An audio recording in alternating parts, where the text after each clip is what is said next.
సంవత్సరాల తరబడి ఎన్ని మందులు వాడినా మీ మోకాల నొప్పులు తగ్గట్లేదా? ప్రాణ పెయిన్ క్లినిక్ లో అత్యాధునిక చికిత్స. నమస్తే రమగారు. నమస్తే జీ. ఏదైనా చిన్న సిరీస్ స్టార్ట్ చేస్తారండి? పూర్వం ఎప్పుడో ఎన్నేళ్ల క్రితం ఒక పల్లెటూరులో ఒక రైతు ఉండేవాడు. ఆయనకి 2-3 కుమారులు ఉండేవాళ్ళు. పెద్ద పిల్లలంతా పనిచేసేవాళ్ళు. ఆఖరి వాడికి ఏం పెద్ద పని రాదు, కుర్రాడు. ఏదో అడుతూ పడుతూ తిరుగుతుంటేవాడు. జనరల్గా ఆఖరి పిల్లలకి ఏం పెద్ద పనులు రావు, అన్ని చోట్ల అంతే.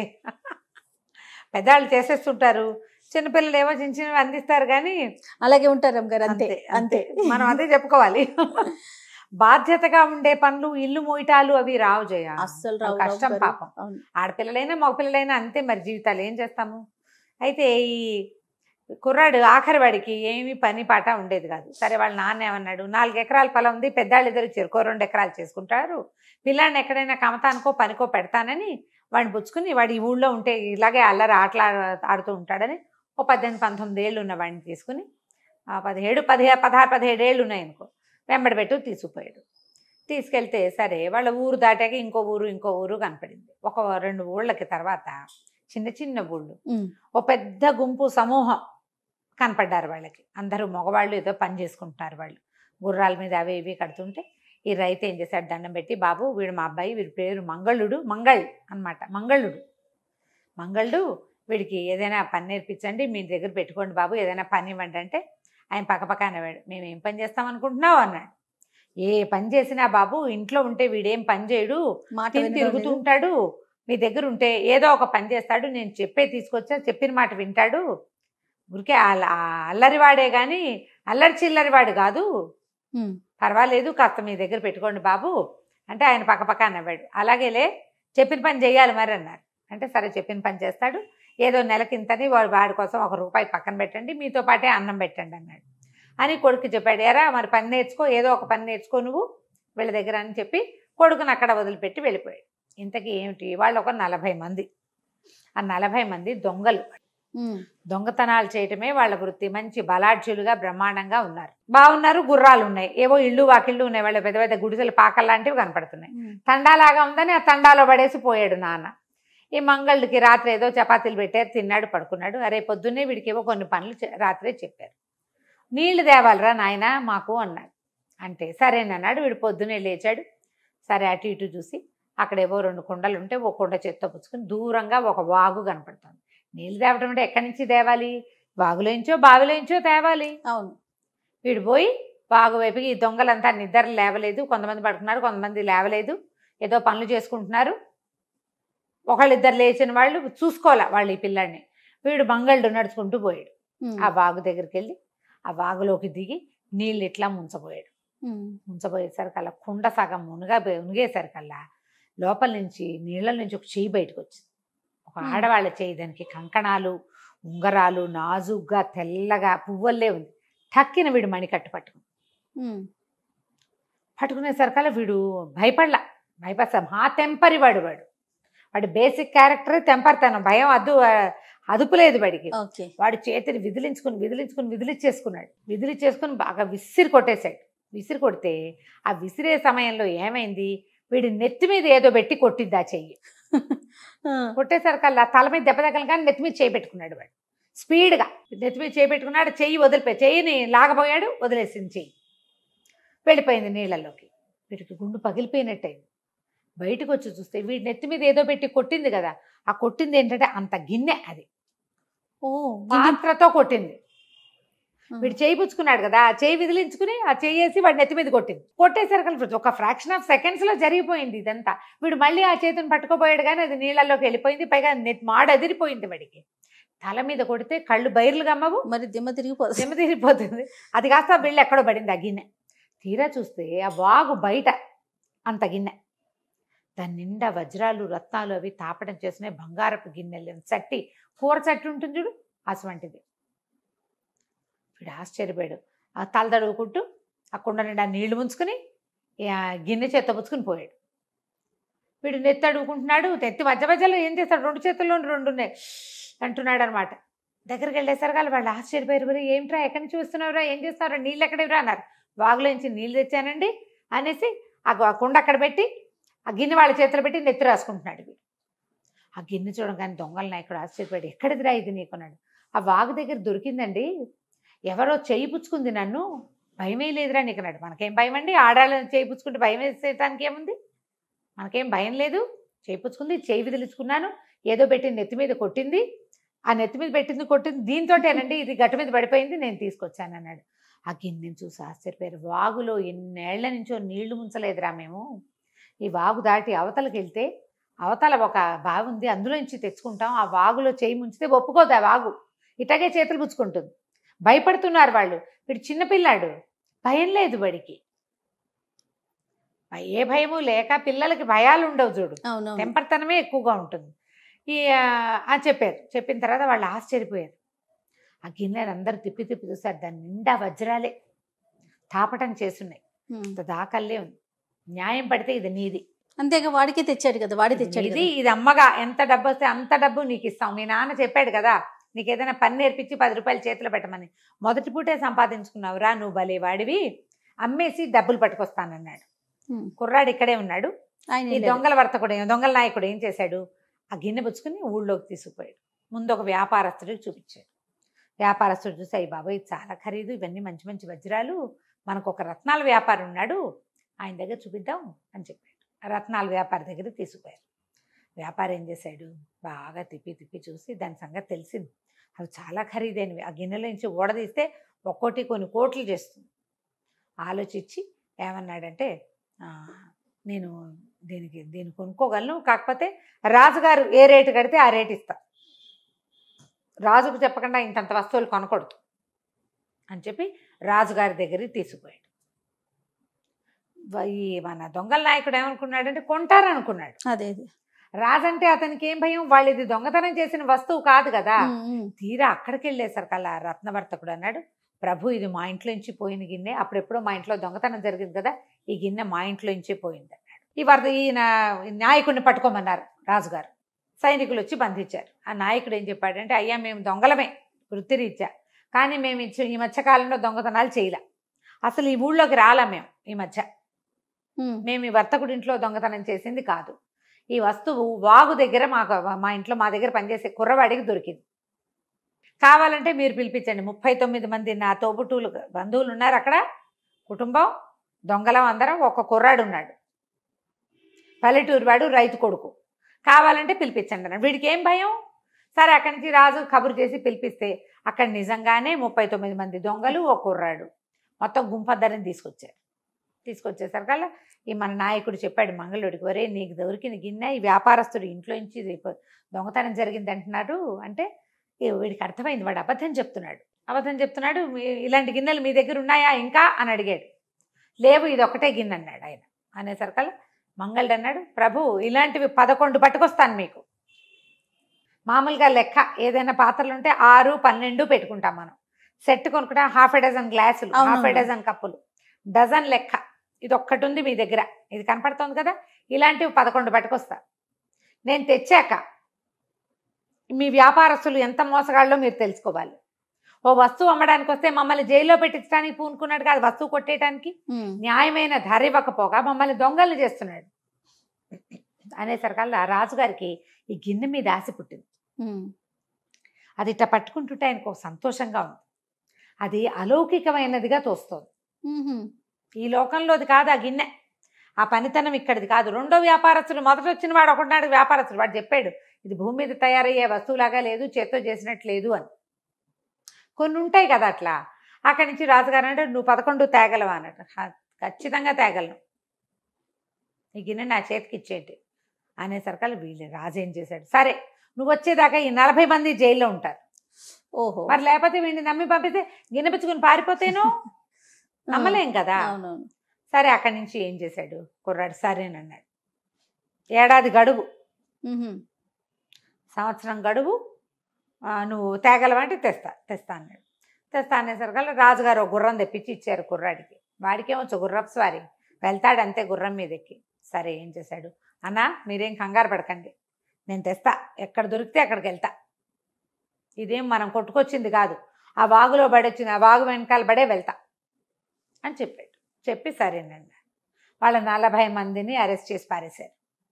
మంగళుడు ఏం చేశాడు, ఆ గుర్రం వేసుకుని ఏదో 2 రోజులకి ఒక రోజుకి సరిపడా రొట్టెలు అవి మూట కట్టుకుని మెల్లిగా ఈ వాగు వెంబడి గుర్రం వేసుకుని బయలుదేరాడు. వాడికి చల్ చల్ చల్ అంటాను రాదు, టిక్కు టక్కుని వెళ్తాడు అంతే. అంతే రైతు కూరాడు, చిన్నపిల్లాడు కూడా కదా, వాడు ఇంకా యంగ్స్టర్ కదా.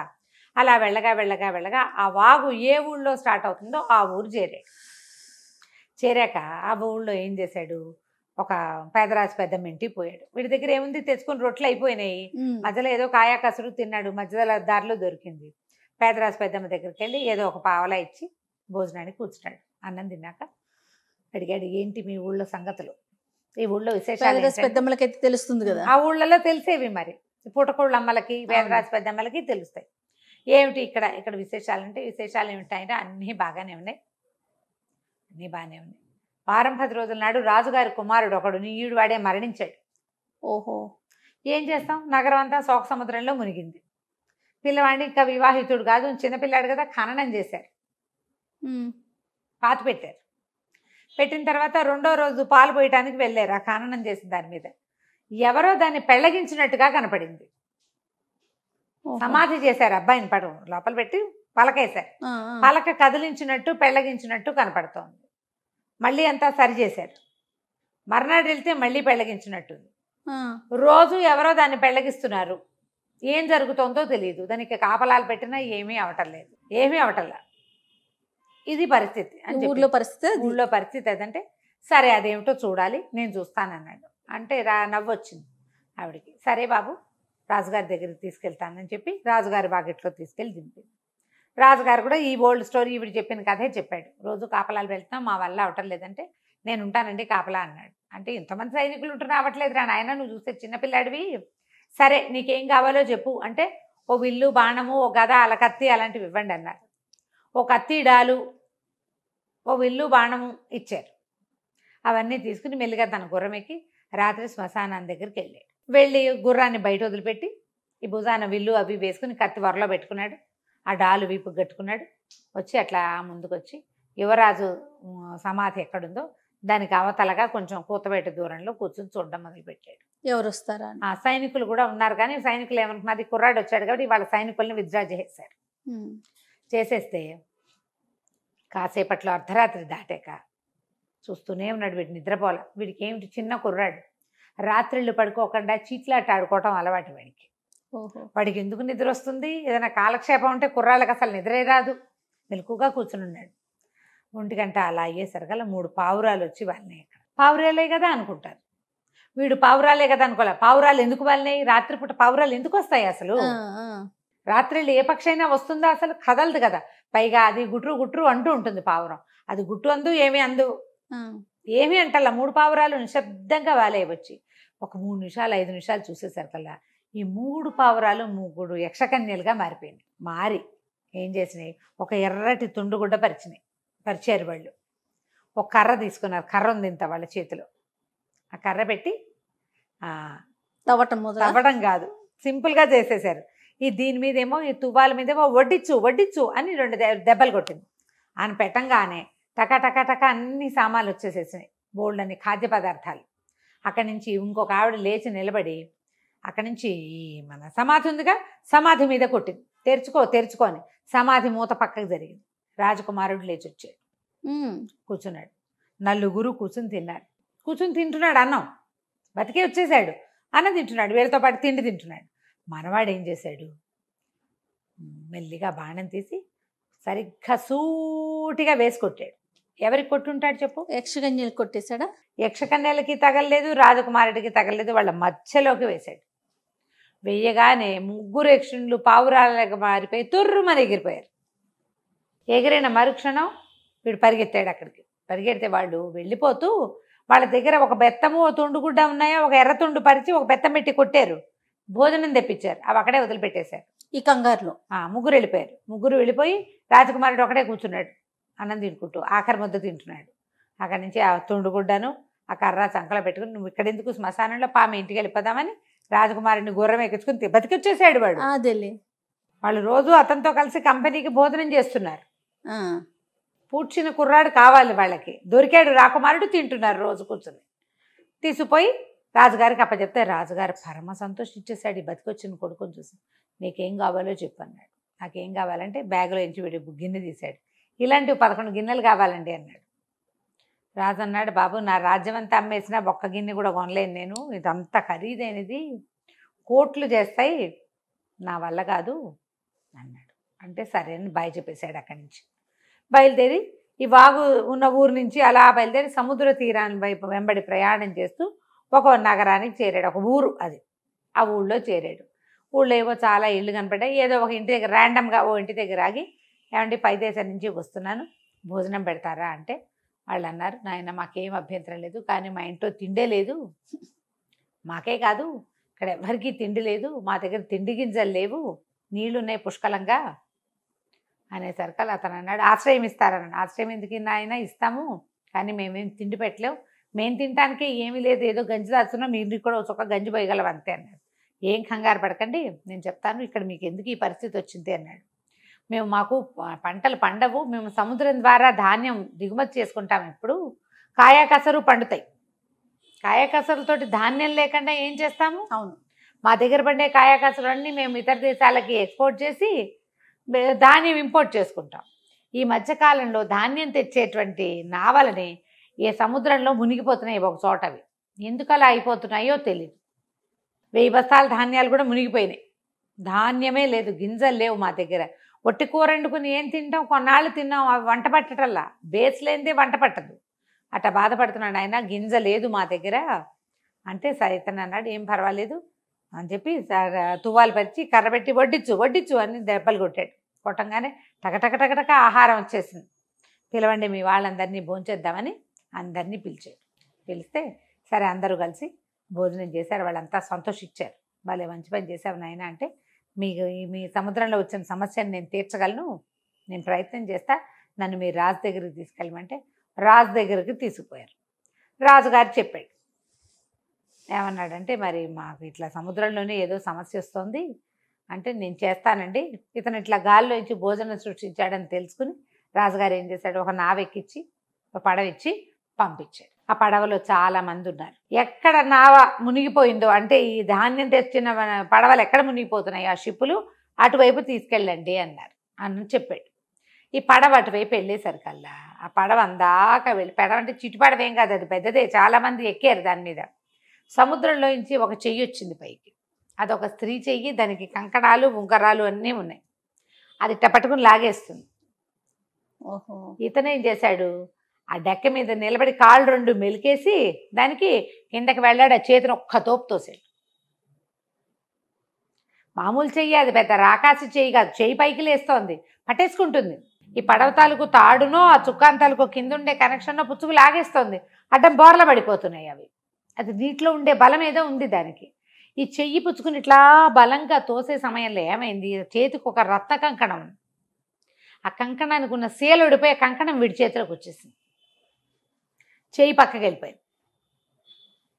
ఆల్రెడీ వీళ్ళకి ఇంకో నావ వస్తుంది అట్నుంచి ధాన్యంతో, ఆ నావ సింపుల్గా వచ్చేసింది. ఆ చేయలేకపోయేసరికి ఆ కంకణం చేత్తో పుచ్చుకుని రాజుగారి దగ్గరికి వెళ్ళాడు. వెళ్ళాక రాజుగారు అన్నాడు, ఎంత పని చేసావు, నీ వల్ల కదా మాకు ఆ చెయ్యి కనపడలేదు, మేము పరిశీలించలేదు, ఇప్పుడు కాబట్టి తెలిసింది, ధాన్యం అంతా నీటి పాలైపోయింది, పోన్లే ఈసారి ధాన్యమైనా వచ్చింది, అబ్బాయి నీకేం కావాలో చెప్పాను. కానీ మనవాడు తీసాడు గిన్నె, ఇట్లాంటి 11 గిన్నెలు కావాలి, 40 మంది జైల్లో ఉండిపోయారు, నిద్ర పట్టట్లేదు నాకు, నా వల్ల ఆ గిన్నె నాకు దొరకకపోతే వాళ్ళు ఈ పరిస్థితికి వచ్చేవాళ్ళు కాదు, రోజులు గడిచిపోతున్నాయి, వాళ్ళంతా జైల్లో పడి మగ్గుతున్నారు, ఇట్లాంటి గిన్నెలు కావాలంటే ఆయన అన్నాడు, ఇది నాకు తెలీదు, నేనేం చేయలేను, మా దగ్గర లేవు ఇవి, నా కుమార్తెనిచ్చి పెళ్లి చేసుకో కావాలంటే అమ్మాయినిచ్చి పెళ్లి చేస్తాను. కుర్రాడు ఒప్పుకోవాలి, వద్దులేండి నా ప్రయత్నం నేను చేసుకుంటాను అన్నాడు. అయితే ఆ గిన్నెని బాగా పరిశీలించారు. రాజుగారు ఏమన్నాడంటే సైన్యాధిపతిని పిలిచాడు. యక్షిణులు భోజనం చేసే చోటు నీకు తెలుసు కదా అని అడిగాడు. సైన్యాధిపతికి తెలుసు అన్నాడు. అయితే ఈ అబ్బాయికి ఏం చెప్పాడంటే, బాబు ఒక పూట రెస్ట్ తీసుకో, యక్షకన్యలు భోజనం చేసే ఒక చోటు ఉంది మా రాజ్యంలో, కొంతమందికి తెలుసు, బహుశా ఈ పాత్ర వాళ్ళకి సంబంధించింది అయ్యి ఉండొచ్చు, ఎందుకంటే నేను ఒక చెయ్యి కొట్టింది అన్నావు, యక్షులు చేస్తారు ఇట్లాంటి పనులు అని చెప్పేసరికి సరేనని ఒప్పుకున్నాడు. మర్నాడు సైన్యాధిపతి 7 పగళ్ళు 7 రాత్రులు ప్రయాణం చేయించి యక్షపర్వతం దగ్గరికి తీసుకెళ్ళి దింపాడు. అదే పర్వతం, అక్కడే వాళ్ళు భోజనం చేస్తారు, ఒక కోట ఉంది, అక్కడ భోజనాలు చేస్తారు, మాకు ఎన్నో తరాలుగా మాకు తెలుసు, ఎప్పుడైనా వాళ్ళ వల్ల ఇబ్బంది వస్తుంది కానీ తరచూ వాళ్ళ వల్ల మేమేం ఇబ్బంది పడమని చెప్పాడు. తను నా దారిని నేను వెళ్తాను, నువ్వు వెళ్ళిపోమన్నాడు. అక్కడి నుంచి తన దగ్గర ఉండే తుండుగుడ్డ, కర్ర, రత్తాల కంకణం, గిన్నె వాడి దగ్గరే ఉన్నాయి.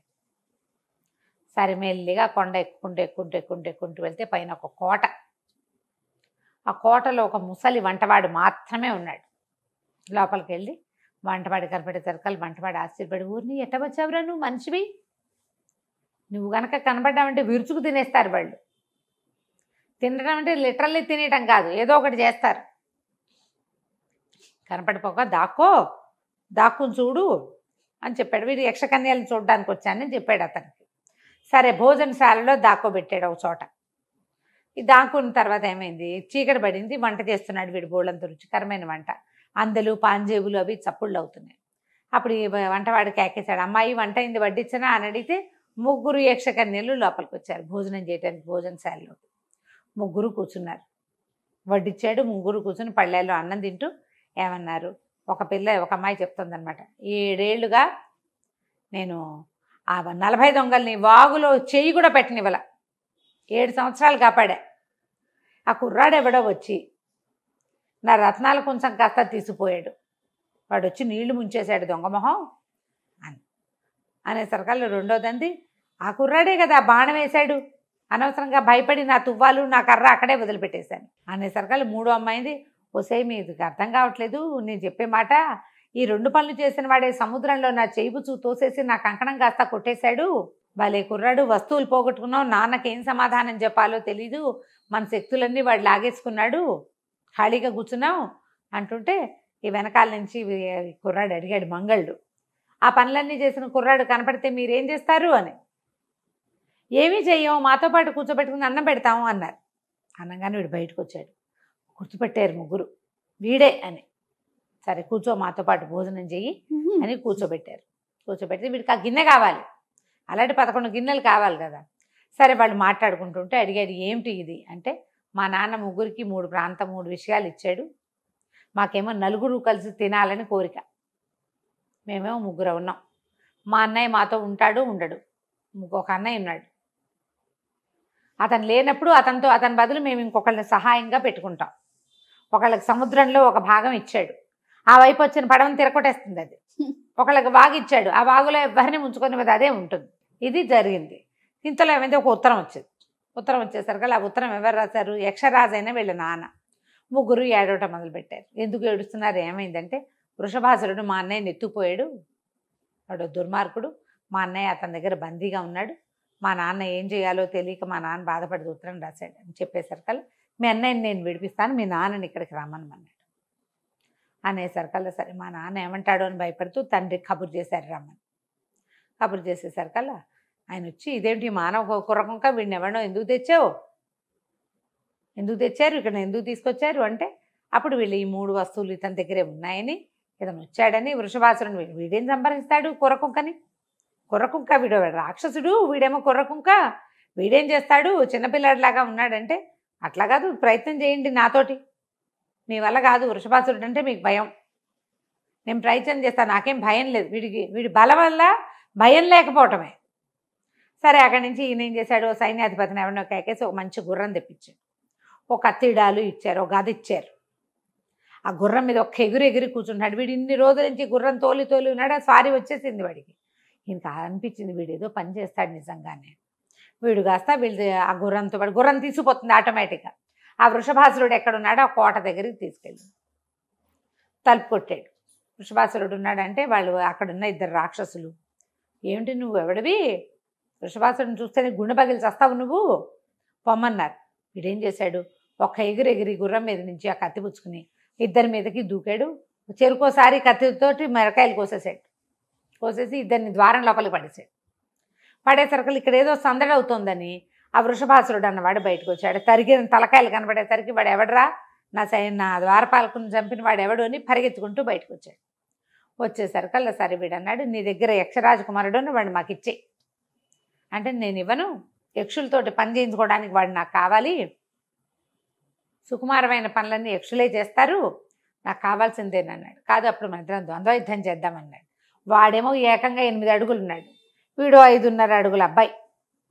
వాడు ఏం యుద్ధం చేస్తారు? కాకపోతే వీడికి ఏమిటి, వాడిట మీదకి వస్తే తప్పుకునే తెలివి ఉంది వీడికి. వాడు పరిగెత్తుకొచ్చినప్పుడల్లా వీడు తప్పుకుని అంటాడు, ఏమిటి పిల్లాట్లాడతావు, సరిగ్గా యుద్ధం చేయటం రాదా నీకు అంటాడు. వాడు ఏదో గద విసిరేసేసారు కదా, వీడు తప్పుకున్నాడు కానీ తన గదని మాత్రం వాడి మీదకి విసిరేశాడు. వాడికి ఆయువు పట్టు మీద తగిలి ఆ వృషభాసురుడు పడిపోయాడు. ఇది కేవలం వాడిలో ధైర్యం, భయం లేకపోవడం తప్ప వాడికి ఏం సాహసం శౌర్య పరాక్రమాలు ఏం లేవు. అవును. వెళ్ళిపోయాడు. లోపలికి వెళ్ళి ఏం చేశాడు, ఆ రాజకుమారుడు వెతికితే ఆ కోటంతా ఎవ్వరూ లేరు. అంతా వజ్రాలు, మణులు, మాణిక్యాలు, బంగారంతో నిండిన గోడలు, వాకిట్లో 2 ద్వారపాలకులు, లోపల రాక్షసుడు. వాడు చచ్చిపోయాడు, ఎవ్వరు లేరు. ఒక చెరసాలలో ఉన్నాడు ఈ రాజకుమారుడు.